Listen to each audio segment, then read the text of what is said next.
Бик шаккаттым сезнең монда күрүемә.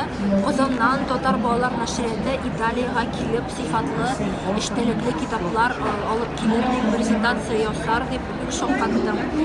Бу китапны bir сушта укып чыктым. Бик кызыклы китап, бик эчтәлекле.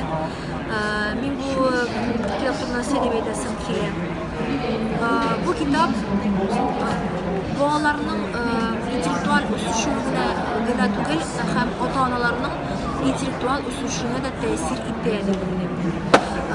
Чөнки әллә мин мәктәптән ашар татар тарихын укыган микән, әллә аны укыган микән, күп бу китаптагы күп әйберне мин белмим.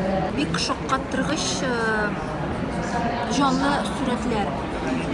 Менә мин хәзер күрәм, монда пич. Монда ризык, татар ашлары пешә.